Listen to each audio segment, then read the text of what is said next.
Muy buenas noches, distinguidos invitados, distinguidos académicos. Buenas noches, Laura Mier Pérez. Esta academia se siente sumamente honrada no solamente con su visita, sino con la presencia suya para brindarnos una conferencia titulada Clásicos Rescatables para la Historia del Teatro Español. A mí, en lo personal, me complace muchísimo porque durante 5 años que residí en España, en la ciudad de Salamanca, generalmente se ponía una obra de teatro al año, que era el Don Juan Tenorio, siempre el 2 de noviembre. Pero íbamos mucho a Madrid, un grupo de estudiantes salmantinos, íbamos a Madrid a ver teatro. Así es que le dimos un buen repaso a muchas obras de teatro español. Y había una costumbre que ella después nos dirá si puede, después de la conferencia, nos dirá si todavía existe. Nosotros éramos miembros de la CLAC y la CLAC éramos estudiantes que pagábamos menos por entrar al teatro y teníamos la obligación moral de aplaudir muchísimo la obra. Esto era como para entusiasmar al público que sí pagaba la entrada completa. Si yo me pusiera a relatarles a ustedes la hoja de vida de la profesora, de la doctora Laura Mier, sería más larga que la conferencia que ella nos va a impartir. Me limitaré a decir que es doctora en literatura por la Universidad de Salamanca, con sobresaliente, cum laude, y además premio extraordinario, cum laude, pero además se graduó allí de filología en el año 2003. Ha hecho estancias, investigaciones en una buena cantidad de universidades, en Pennsylvania State University, en Stanford, en Harvard, en la Universidad de Austin, que tengo entendido que es la biblioteca más grande en materia de español que tiene los Estados Unidos. Y bueno, el honor de que también está haciendo una investigación, una estancia de investigación en la ciudad de Panamá, en la Universidad Nacional. Así es que tenemos mucho honor y decirle que bueno, que la historia del amor en el teatro español es maravillosa. Ella es experta además en la Celestina, que se desarrolla en Salamanca y todavía se conserva allí el jardín donde Calixto y Melibea conversaban. Pero una cosa es ver una obra de teatro y otra cosa es estudiar el teatro, estudiar la obra, profundizar. Y es en lo que Laura ha dedicado su vida profesional hasta ahora. No sabremos qué otras cosas más hará, pero con teatro ha hecho muchísimo y por eso le damos una cordial bienvenida porque nos va a hablar de teatro esta noche y seguramente hablará del teatro amoroso en España. Quiero decirle que a todos los asiduos concurrentes a los actos de la academia que nosotros presentaremos Fuente Ovejuna. En cine literario presentaremos también El alcalde de Zalamea. Así es que vamos a tener también literatura española teatral, pero a nivel del cine. Bienvenida, Laura. Es suyo el micrófono y gracias por venir a acompañarnos y a brindarnos esta conferencia esta noche. Muchísimas gracias por la presentación, muchísimas gracias por la oportunidad. Es para mí un auténtico honor estar hoy. Es uno de estos lugares en los que una filóloga en el año 2003, al terminar la carrera en Salamanca, no se imaginaría que iba a acabar hablando en la Academia Panameña de la Lengua. Tener este honor, solo espero estar a la altura de la institución, de quien me invita y que me ha presentado y de los académicos. Muchísimas gracias por esta oportunidad de compartir la tarde con ustedes. También quiero empezar agradeciendo a la profesora Fulvia Morales, que es quien primero me tendió una mano de la Universidad de Panamá y quien ha firmado toda la documentación y ha hecho todas las diligencias para que yo pueda estar aquí estos meses en Panamá, unos meses en los que estoy aprendiendo mucho. Está siendo una experiencia muy intensa y muy, muy gratificante. Así que, aunque tal vez para la Universidad de Panamá no tiene el reconocimiento de otras universidades que han sido mencionadas antes, desde luego mi experiencia de aprendizaje no está siendo para nada más débil o menos intensa, sino todo lo contrario, está siendo una gran oportunidad, no solo a nivel académico, que también, y a nivel intelectual, que también, sino a nivel vital y humano. Descubrir el país y descubrir la ciudad de Panamá está siendo una verdadera oportunidad. Como vamos a hablar el tema que propuse y que pareció más aceptado fue el de los clásicos rescatables, no voy a dirigirme hacia temas amorosos, aunque es mi tendencia, para intentar centrarme en el tema que había propuesto, pero sí que voy a hablar de teatro profano y sí que las obras a las que más me voy a hacer referencia son aquellas que hablan precisamente del amor, porque son las que más conozco, como bien se ha señalado, porque son a cuyo estudio es al que me he dedicado. Entonces, la conferencia que yo quiero proponer hoy, de lo que quiero hablar hoy, es precisamente de algunos clásicos, algunos textos, algunas obras, algunas representaciones.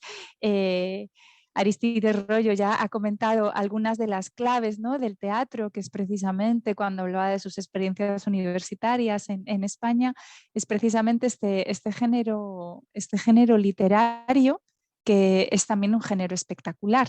Y eso lo convierte en un género muy especial y cuyo estudio es probablemente más delicado que el de otros géneros literarios. Y bueno, voy a intentar adentrarme un poquito en este universo del género teatral, de sus características y de sus peculiaridades, y de cómo vemos hoy el teatro del pasado, ¿no? Voy a centrarme sobre todo en el teatro clásico, en el primer teatro clásico, en el teatro que va desde finales del siglo XV hasta el siglo XVII. Es el teatro en español, escrito en español en la península ibérica, que más lejano tenemos a nuestro sentir actual, que más lejano está de nuestra educación escénica, pero que para mí sigue teniendo un gran interés. Voy a compartir pantalla.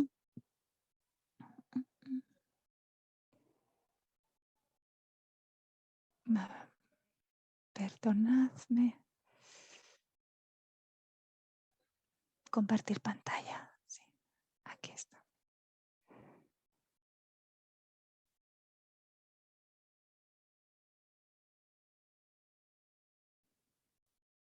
Ahí está la presentación.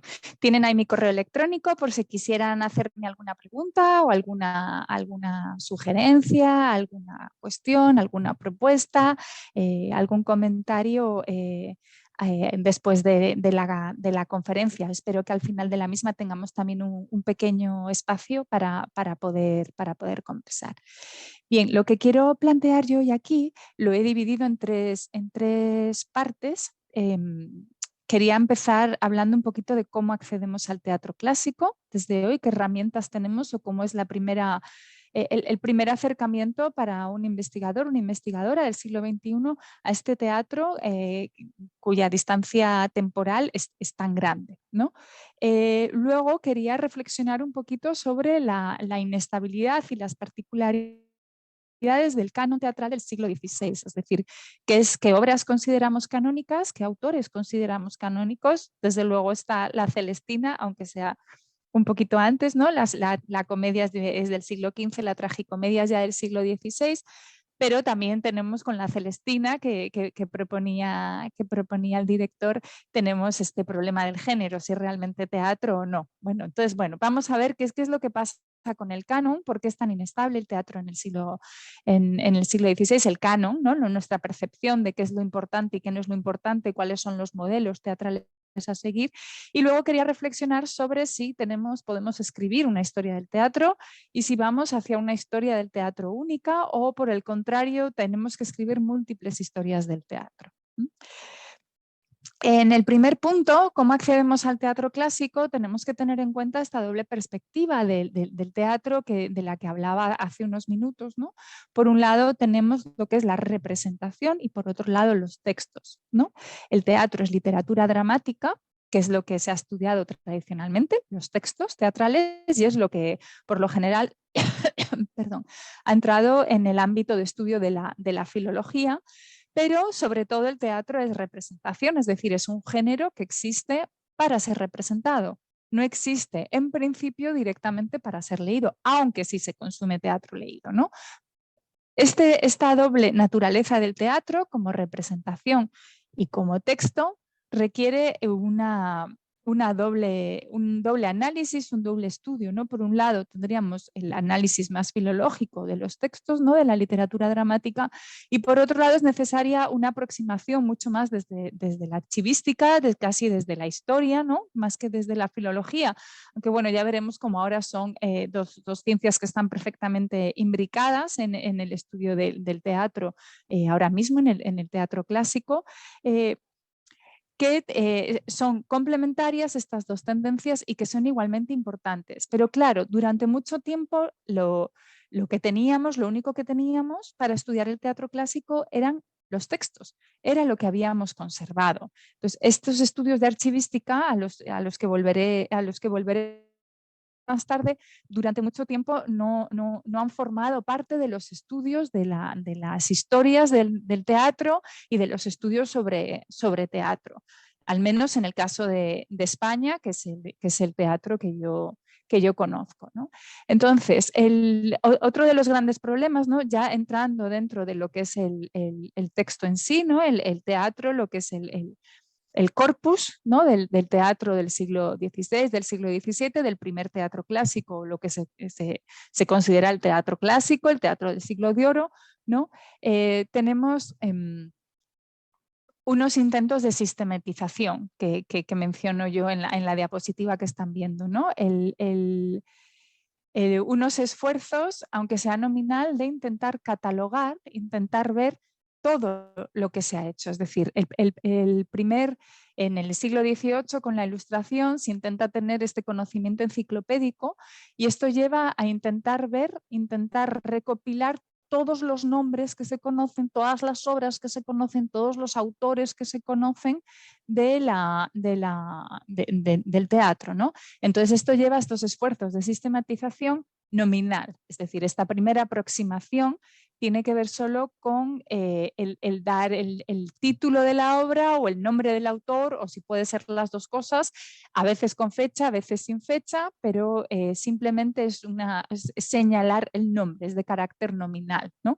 En el siglo XIX este proceso de sistematización evoluciona y se intensifica con aportaciones fundamentales, ¿no? Como son las de Leandro Fernández de Moratín, las de La Barrera, las de Gallardo, Cañete o Cotarello y Mori, que son quienes sientan las bases de la bibliografía y de esta sistematización para los estudios que todavía llevamos a cabo hoy en día. Es decir, La Barrera, Cañete, Cotarello son repertorios a los que tenemos que volver hoy en día para descubrir qué es lo que se había escrito, qué es lo que existía, ¿no? en el siglo XVI, en el siglo XVII y a finales del siglo XV. También en el XIX es muy importante la labor de coleccionistas, como por ejemplo Salvá, cuya colección en sí misma, ¿no? Su labor de coleccionista nos da también una idea muy, muy aproximada de qué es lo que se conserva, ¿no?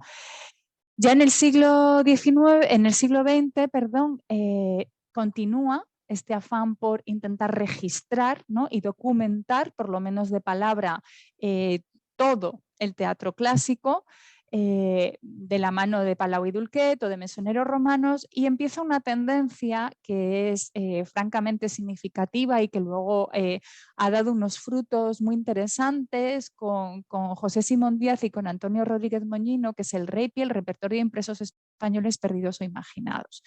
Pasamos en este momento, en el momento en el que se trabaja en el REIPI, de considerar el teatro según lo que conservamos y empezar a integrar todo de lo que tenemos noticia. Es decir, todo lo que las referencias a obras que se han podido representar, a obras de las que habla un autor, pero no se conserva ningún texto, ¿no? Hasta este momento, este trabajo de acumulación de datos se basaba en intentar dar cuenta de cuántos textos, ¿no?, teníamos.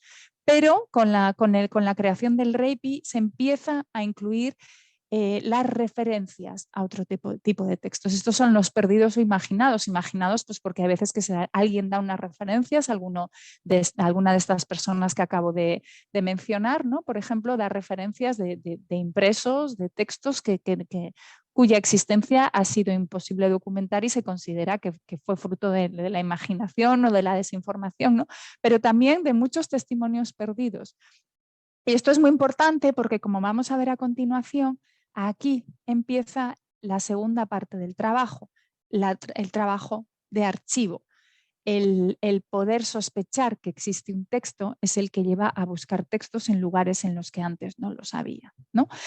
Esta tendencia, iniciada por el REIPI, que reitero, cambia por completo el panorama de la catalogación del teatro clásico, se consolida en concreto en el caso del teatro del siglo XVI con la tesis doctoral de Miguel Marón García Bermejo Giner, que transforma en un libro fundamental de 1996, que es de obligada consulta para cualquier persona que se acerque al teatro del siglo XVI, que incluye todas las obras que se conservan con una descripción bibliográfica, tipo bibliográfica bastante detallada, todos los ejemplares que se conservan, es decir, aunque haya varios ejemplares de una misma edición, comenta cuáles son, o si hay reimpresiones de la misma edición, también lo indica, y también todo esto referenciado, todas estas obras de las que se habla en algún lugar, pero que no, carecen de testimonio directo, entonces no han aparecido convenientemente documentadas.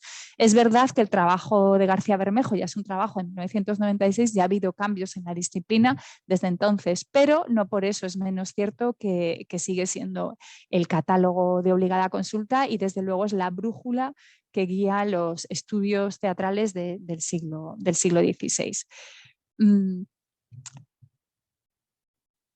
Perdonad. Aquí. Quiero pasar, ya que hemos visto, ¿no?, por un lado cómo acceder al teatro del siglo XVI, cómo acceder a los textos del teatro del siglo XVI, quiero ver un poquito ahora esta segunda parte de la charla en la que quería centrarme, que tiene que ver con el canon teatral y su inestabilidad, y en la que quiero hablar un poquito de cómo se consumía este teatro en el siglo XVI, ¿no? Estos repertorios de los que acabo de hablar, estos catálogos, intentan dar cuenta de, sobre todo de impresos, porque la imprenta ya está funcionando. A medida que avanza el 16, pues evidentemente su difusión es cada vez mayor y mayor, pero el teatro no solo se difunde a través de textos impresos, aunque en todo momento es la mayor fuente de difusión y son los impresos los documentos que más conservamos, ¿no?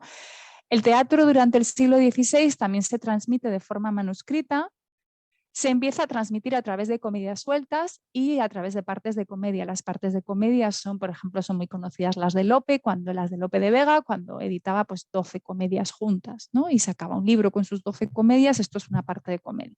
O las comedias sueltas que tienen que ver con los pliegos sueltos. Los pliegos sueltos era el impreso más barato, era de un papel de muy mala calidad porque era el impreso más barato. La tinta era también la de peor calidad y eran los textos que se hacían, como las relaciones de sucesos, y eran los textos que se hacían para una difusión muy popular, ¿no? Con lo cual, estas comedias sueltas entran dentro de esta difusión popular. Es verdad que las comedias sueltas empiezan a surgir ya a finales del 16 y sobre todo están muy relacionadas con la comedia nueva y con Lope de Vega, con el éxito de la comedia nueva y lo popular que resulta, ¿no?, ese universo. Alimentaban también mucho el público que también iba al teatro, es decir, que luego también quería leer los textos que había visto representados, ¿no? Entonces tenemos diferentes maneras de transmitir este teatro. Estas distintas maneras dificultan el poder establecer una historia única y el poder historiar desde un lugar exclusivo, ¿no? De hecho, por ejemplo, en las historias del teatro tradicionales, de las que voy a hablar en el tercer punto de mi charla, se obvia prácticamente la circulación manuscrita. Sin embargo, en los últimos años, y esto es algo relativamente reciente y uno de los motivos que me ha llevado a mí a reflexionar sobre estas cuestiones, es el descubrimiento o la aparición de testimonios teatrales de gran importancia cuya difusión solo podemos atestiguar de manera manuscrita. Es decir, son textos que no han llegado nunca a ser imprimidos, por esas razones por las cuales han sido excluidos de las historias del teatro y han sido excluidos de la consideración, ¿no?, de este teatro clásico, pero que contribuyen de una manera definitiva a configurar el canon, ¿no? Por ejemplo, tenemos la Celestina de Palacio, que es un texto canónico, justo es el único que he establecido como canónico hasta ahora, ¿no? La Celestina de Fernando de Rojas, Juan Carlos Conde ha trabajado con este manuscrito de Palacio, que es solo una parte, ¿no?, del primer auto de la Celestina, pero que delata, y esto es lo que a mí me interesa, una difusión manuscrita de la Celestina, al margen de la difusión impresa, que es la que se ha estudiado hasta ahora, ¿no? Entonces, aquí surge la pregunta, ¿quién leía? ¿Para qué se escribía este manuscrito?, ¿no? Tenemos otro ejemplo en el coloquio de Gila de Lope de Rueda, que dio a conocer Pedro Cátedra en el año 2004 y que posteriormente editó en el año 2006, editó y estudió junto con otras dos obras de Juan de Vergara que estaban en el mismo ejemplar, y que el coloquio de Gila es una de las obras que se sabía que existían de Lope de Rueda porque se había hecho mención a ella desde el propio siglo XV y a principios del XVI, pero que se daba por desaparecida, formaba parte, ¿no?, de este repertorio de textos perdidos del que hablaba antes, ¿no?, y que además era una de las obras más buscadas por coleccionistas, por bibliófilos y por filólogos, ¿no?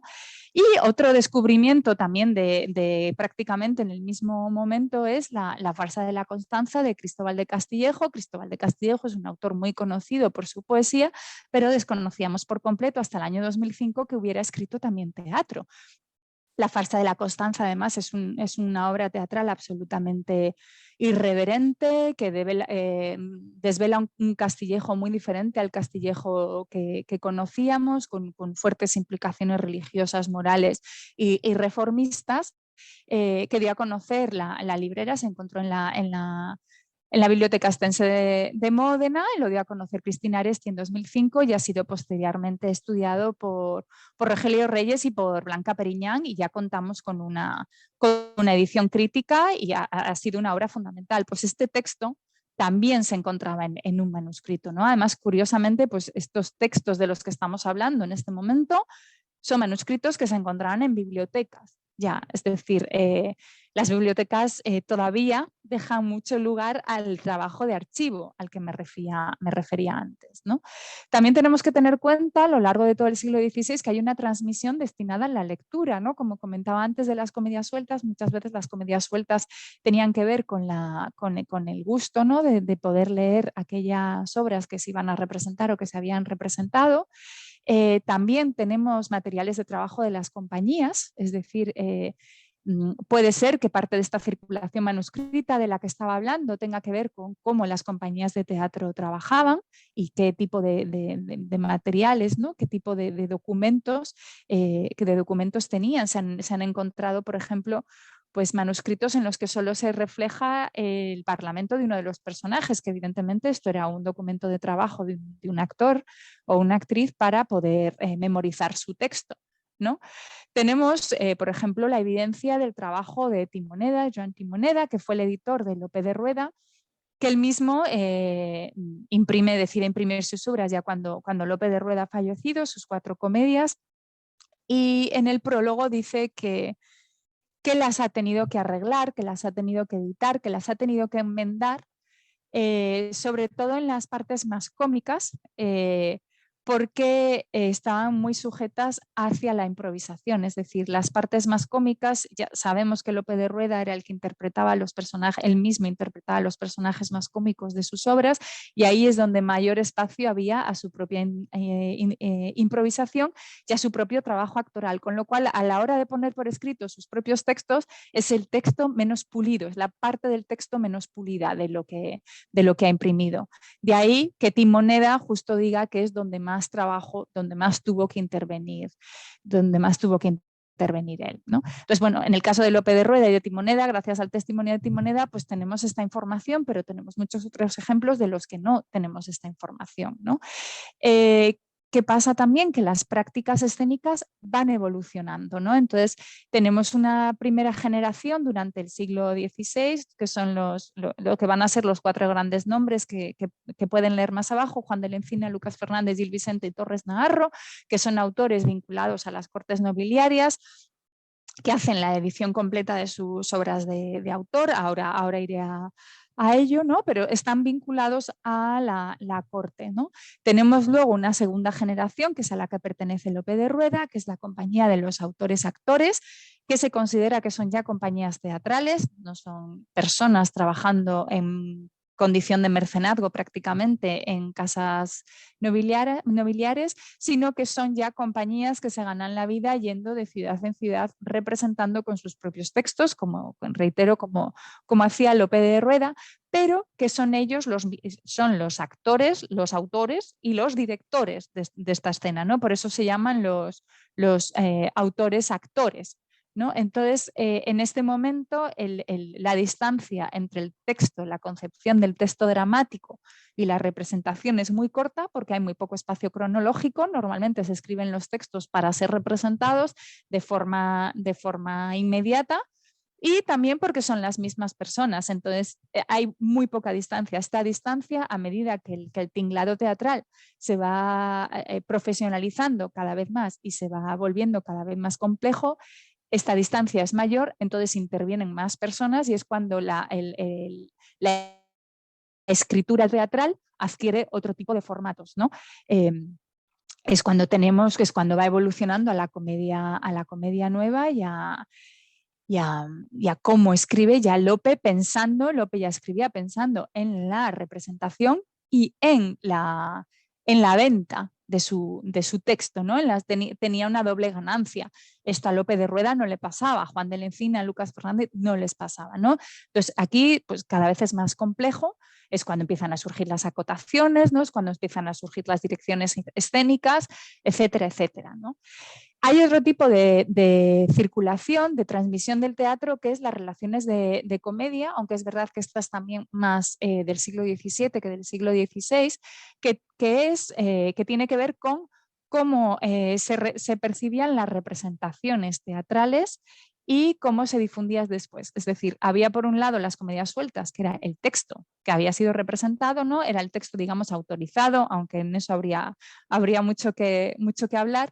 Y luego había las relaciones de comedia, que era alguien que había acudido a esta representación y había escrito de memoria después todo lo que había podido y se vendía este impreso que se llama relación de comedia, que es una relación de lo que había pasado en la representación, no necesariamente el texto, porque por ejemplo en la representación el texto que tenemos de Lope de Rueda o el texto que tenemos de Gil Vicente no incluye la música, no incluye las canciones, hay muchos aspectos de lo que es una representación en sí que no figuran en el texto dramático en este momento y que tampoco figuran con posterioridad. Hay veces que hay indicaciones, ¿no? Incluso ahora, y hay veces que no, que forman parte de la labor de dirección, ¿no? De lo que es ya la performance, la representación de este texto.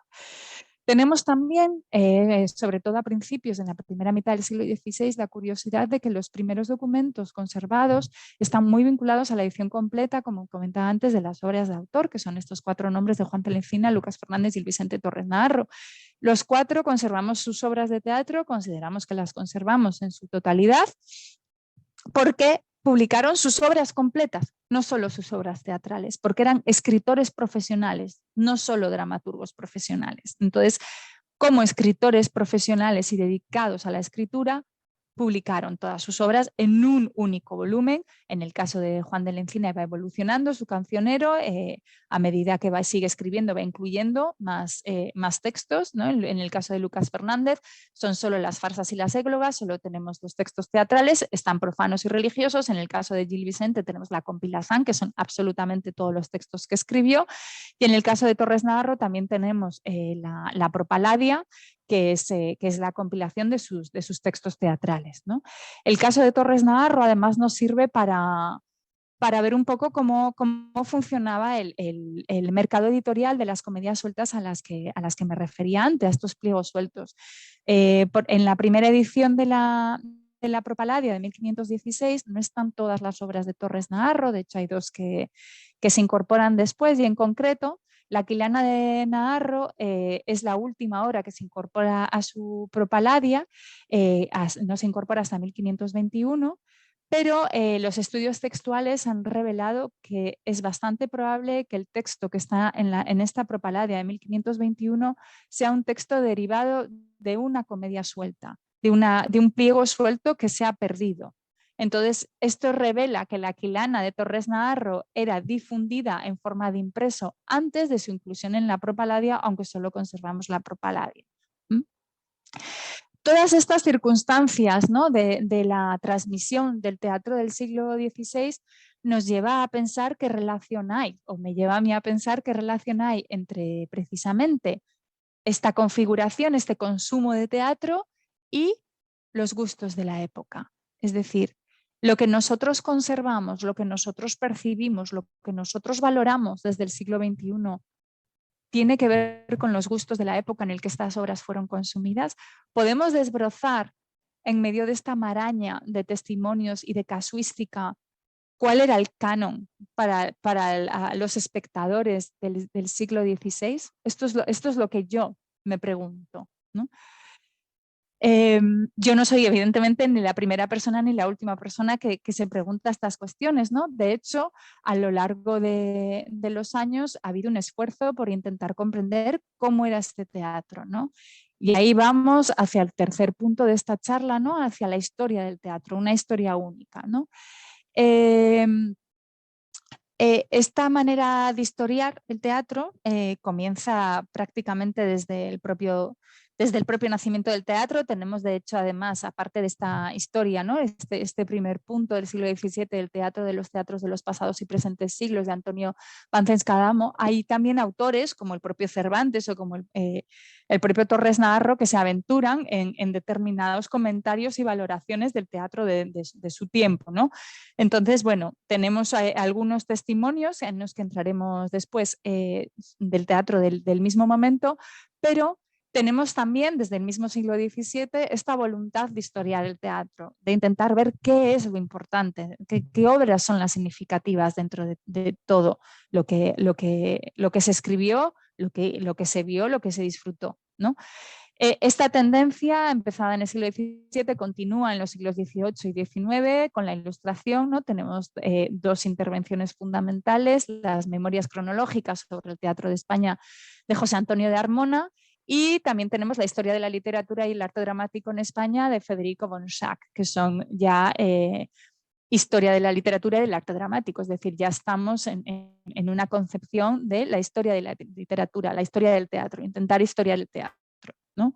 A principios del siglo XX, de nuevo Cotarelo y Mori, Amador de los Ríos, Fernández Guerra, Méndez Pelayo, se dedican a presentar visiones del teatro, y aunque no nos podemos considerar como una historia del teatro en sí, sí que sus estudios sobre la construcción de la historia del teatro han sido asumidos por los continuadores y van a transmitirse de generación en generación en estas historias del teatro español, ¿no? Hasta la llegada de la historia del teatro español de Narciso Díaz de Escobar y Francisco Lasso de la Vega de 1924. ¿Qué pasa a partir de 1924? Durante el siglo XX hay dos vertientes críticas marcadas.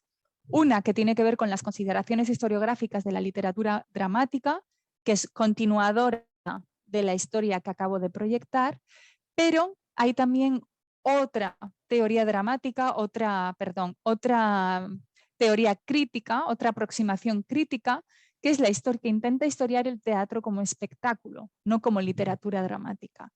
Y lo más interesante es que los resultados de estas dos aproximaciones críticas no son iguales.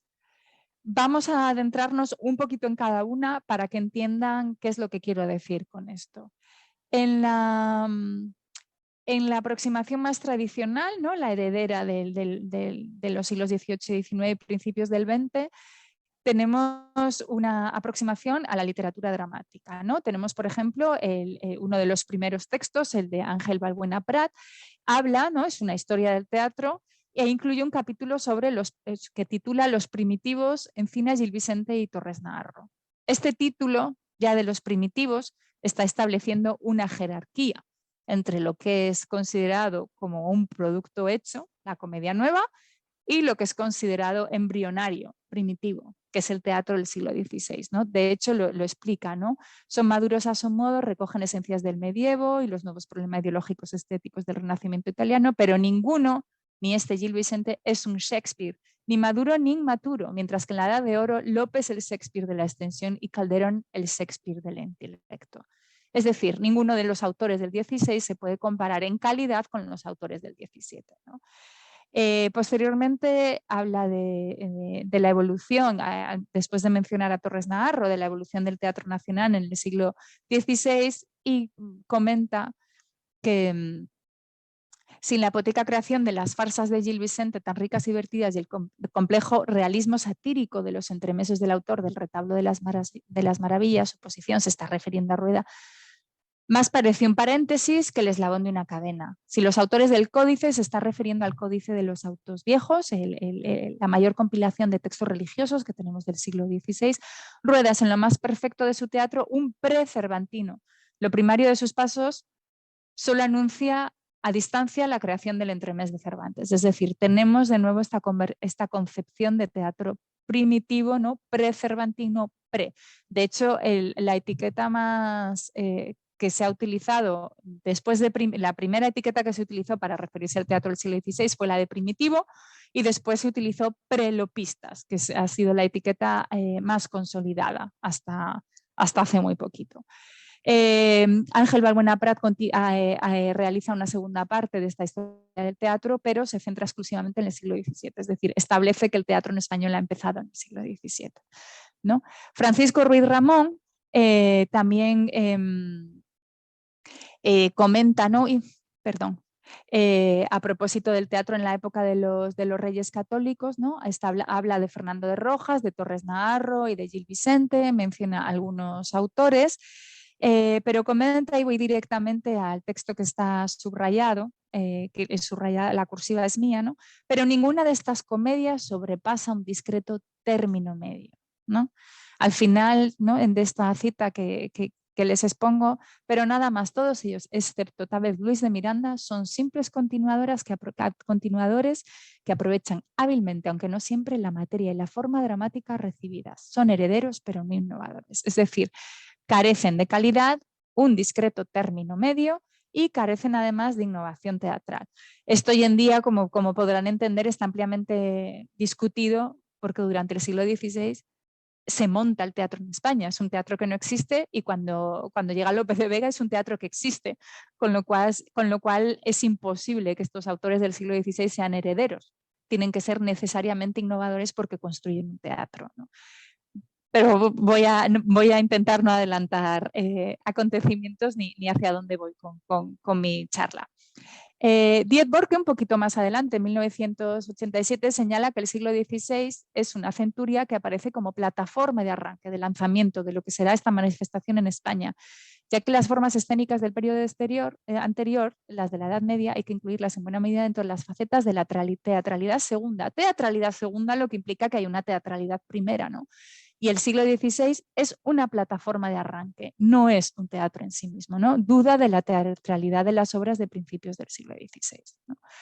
Ignacio Arellano, ya más cercano a nosotros, directamente su historia del teatro la centra en el teatro a partir del siglo XVII, pero hace una pequeña advertencia. La noticia de urgencia que menciono someramente algunos dramaturgos y obras del XVI situados generalmente en un territorio de transición de límites multiformes, no tiene más pretensiones que constituir una especie de aviso de que la creación de la comedia nueva no surge de la nada.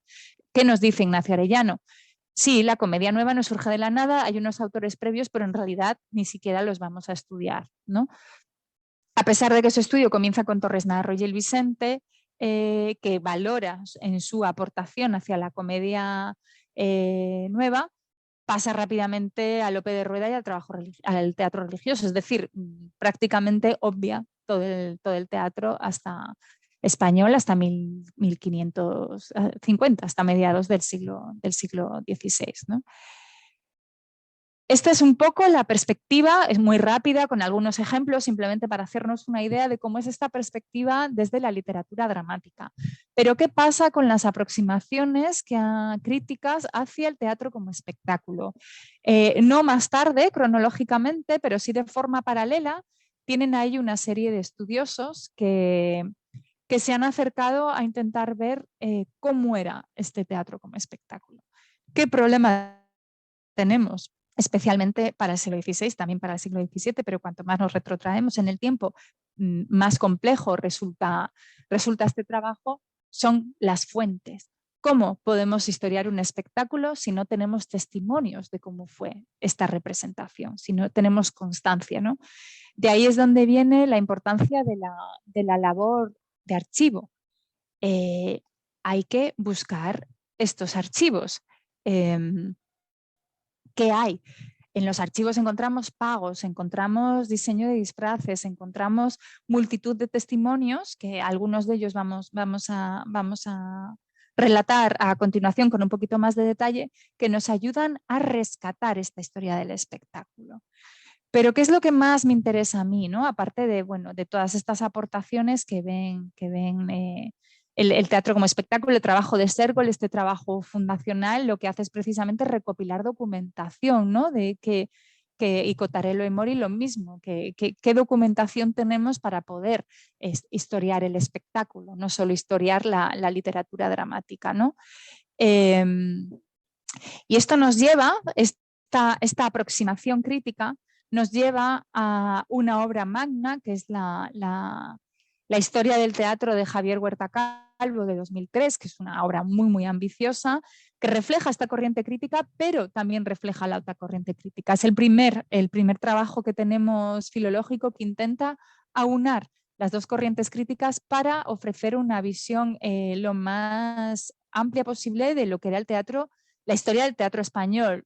Yo voy a hablar solo del primer volumen, del volumen que tiene que ver con el teatro del siglo XV, XVI y XVII, pero es una historia con un segundo volumen que llega a nuestros días, ¿no? Es una historia del teatro en el español en España en el sentido más amplio del término, ¿no?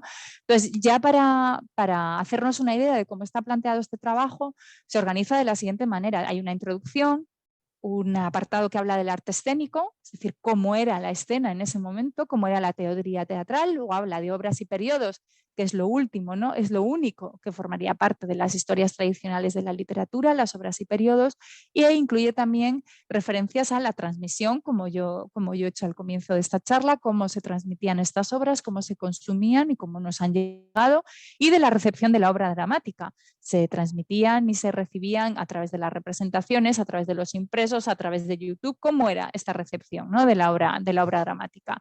Y hay capítulos, dependiendo del momento, ¿no? que está escrita en estricto orden cronológico.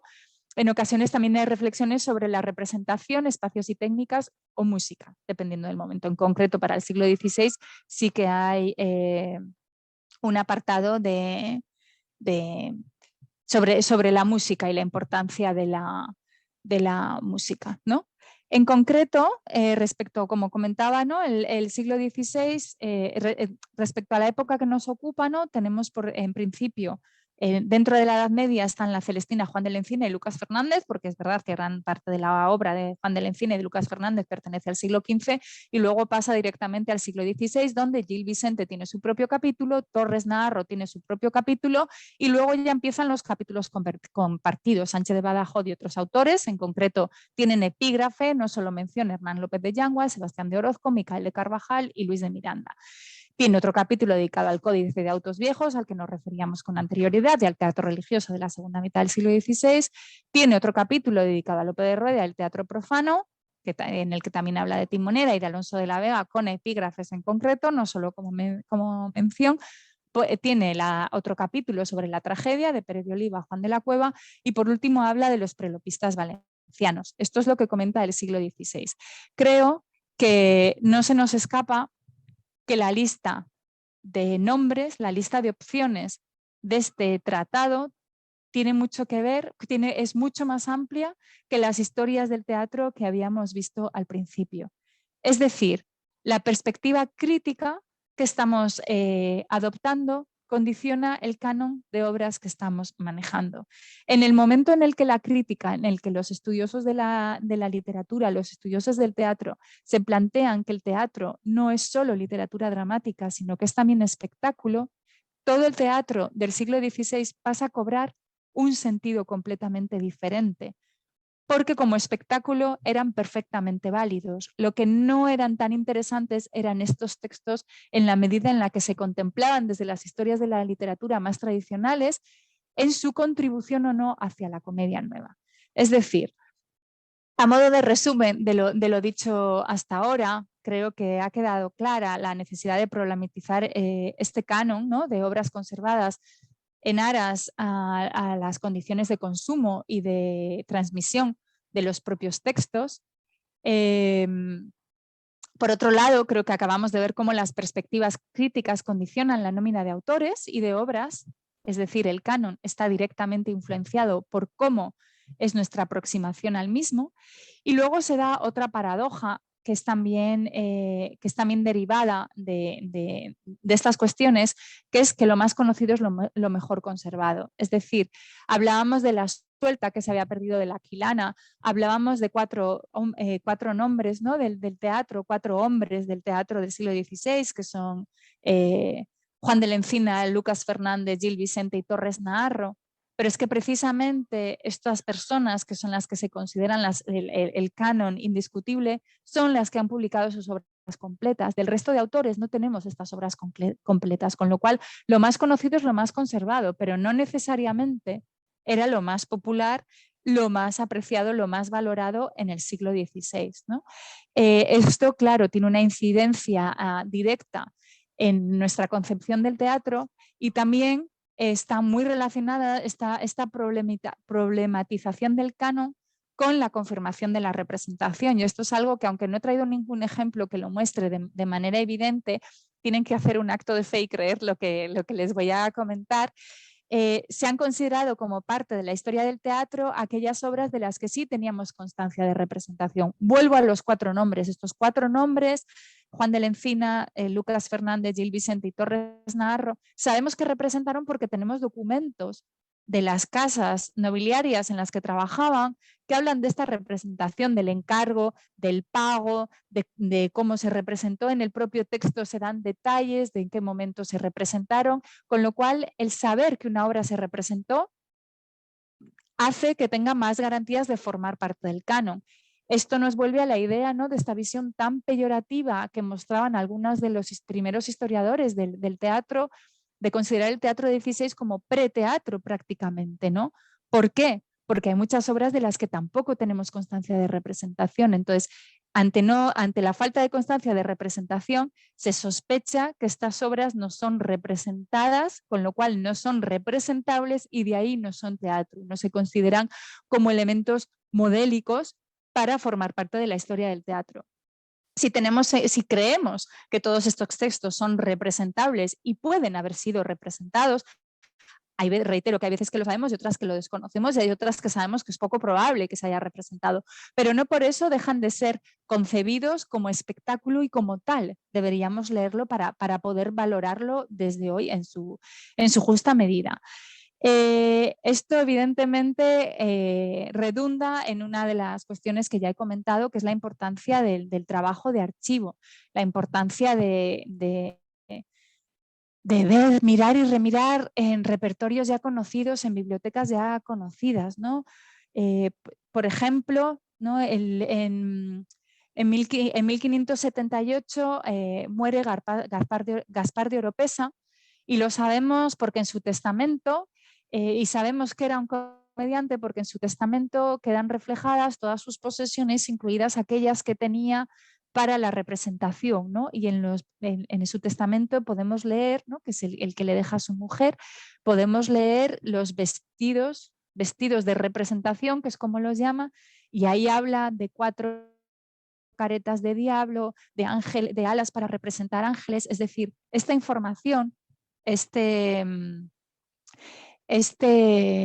testamento, lo que nos está confirmando es qué elementos, qué atrezos se utilizaban en estas obras, ¿no? Entonces, este es el valor del trabajo de archivo. Yo creo que este es un ejemplo muy concreto para ver cómo un documento, que es el testamento, nos ayuda a ver cómo representaba esta compañía, cómo estaba representando los textos de este momento, ¿no? Otro de los problemas que tenemos a la hora de aproximarnos al teatro del siglo XVI, y que está directamente derivado de esta configuración del canon, esta visión del canon de las obras canónicas del siglo XVI, es el acceso que tenemos a los textos hoy en día. Yo he empezado la charla hablando cómo accedemos a este teatro, ¿no? Y he empezado a hablar de estos catálogos. La verdad es que hay muchos textos que todavía carecen de ediciones modernas accesibles y ediciones modernas de calidad. Una vez que sabemos que consultamos en estos repertorios y que consultamos en estos catálogos y tenemos interés por leer alguno de estos textos, muchas veces no nos queda más remedio que acudir, por lo menos fue mi caso cuando comencé mi tesis doctoral, acudir directamente a la Biblioteca Nacional y leer estos documentos en los textos del siglo XVI, en copias que me facilitaban de los textos directamente del siglo XVI, porque no ha habido ediciones modernas, o estas ediciones modernas también son tan antiguas que ya no se pueden adquirir y tampoco son de calidad, ¿no? Entonces, bueno, el estado de la ecdótica del teatro del siglo XVI nos deja, es muy buen termómetro de cómo están las aproximaciones críticas y cuál es el sentido que se le ha dado en la historia de la literatura a este momento y a este género literario, ¿no? Me gustaría terminar, creo que estoy pasándome un poquito del tiempo, pero no quiero cerrar la charla sin añadir tres elementos, tres puntos finales que tienen que ver mucho con nuestra actualidad, ¿no? Uno, que pueden ver aquí, es el prólogo al lector de las 8 comedias y entremeses de Cervantes, que es una de estas primeras perspectivas teatrales de las que les hablaba antes, es uno de estos primeros comentarios sobre la situación del teatro, y comenta Cervantes que él iba a ver obras de teatro, ¿no? Y habla precisamente de Lope de Rueda y dice, y aunque por ser muchacho yo entonces, y ahí es mi cursiva, no podía hacer juicio firme de la bondad de sus versos. Está hablando aquí de los versos de Lope de Rueda. Sin embargo, hasta el año 2004 no conservábamos ningún texto de Rueda en verso. Todos los textos teatrales de Rueda, eran las 4 comedias principalmente y los pasos, ¿no? los conocidos pasos de Lope de Rueda, son en prosa. Pero teníamos este testimonio de Cervantes que no se entendía hasta que Pedro Cátedra dio a conocer el coloquio de Gila, que sí está en verso, ¿no? Y además, voy al final de la cita, las comedias eran unos coloquios como églogas entre 2 o 3 pastores y alguna pastora.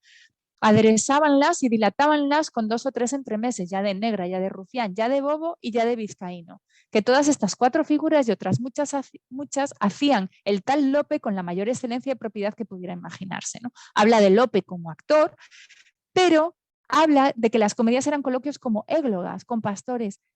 El coloquio de Gila es el único texto que puede ser considerado égloga de los que conservábamos, de los que conservamos ahora de Lope de Rueda.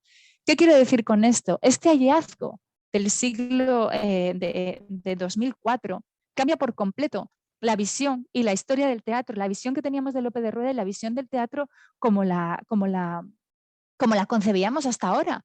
De hecho, no entendíamos este texto de Cervantes hasta el año 2004, ¿no? Esto vuelve a confirmar que el canon del teatro del siglo XVI no es un canon estable. Por último, quiero hablar de dos noticias que han aparecido. Esta no es muy reciente, es del año 2004, ¿no? Hay una comedia de Lope, habla de Lope de Vega en la Biblioteca Nacional de España, ¿no? Mujeres y criados estaban en el listado de comedias auténticas del escritor y recoge los elementos. En el año 2014, Alejandro García de Reidy, entonces en la Universidad de Syracuse, ahora pertenece a la Universidad de Salamanca, da a conocer el manuscrito de Mujeres y criados de Lope de Rueda. Es decir, un texto nuevo que ha sido incluso representado por la Fundación Siglo de Oro, ¿ya? Un texto nuevo de un autor tan conocido y tan canónico como Lope, es decir, el corpus y el canon está en configuración incluso en autores que considerábamos consagrados, inamovibles, ¿no?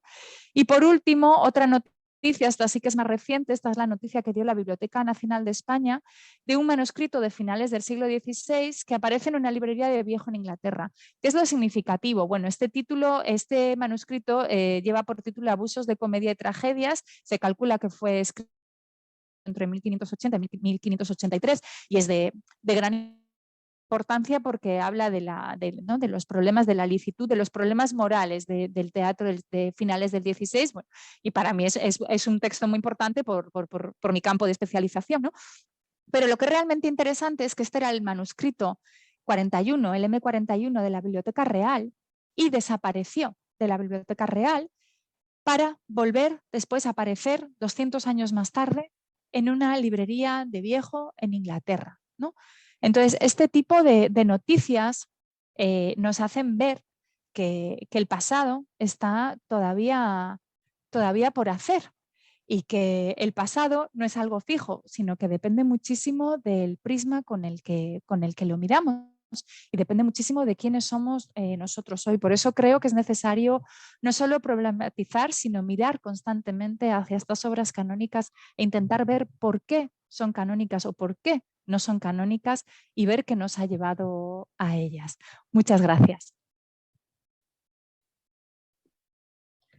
Muchísimas gracias por esta noche, no solamente de vocaciones, sino de estos descubrimientos maravillosos que nos regalas al final de tu presentación, con un resumen que nos ha llevado en tan poco tiempo de varios siglos para reconocer ese teatro maravilloso que hemos leído, que hemos estudiado, y que nos dejas también con una serie de preocupaciones.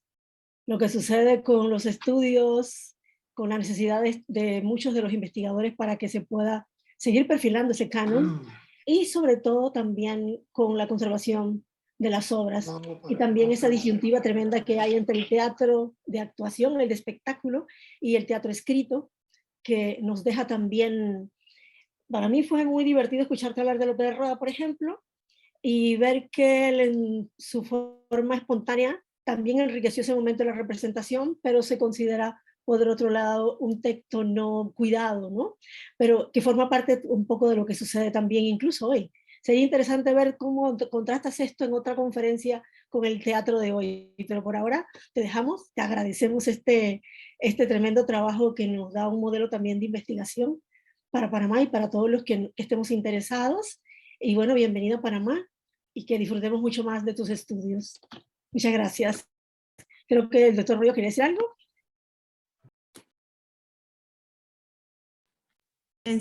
No lo oímos. ¿Me estás escuchando? No, Sí. ahora sí. Yo quería hacerle una pregunta a usted, Laura. De los nobles españoles, Juan Ramón Jiménez, Alexandre, Camilo José Cela, Benavente, todavía se leen en España y se siguen leyendo.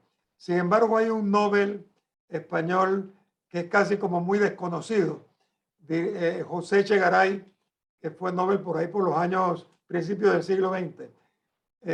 Sin embargo, él escribió mucho sobre teatro. Se sigue representando la cantidad de obras que él escribió, siguen siendo conocidas o es un Nobel olvidado por los españoles.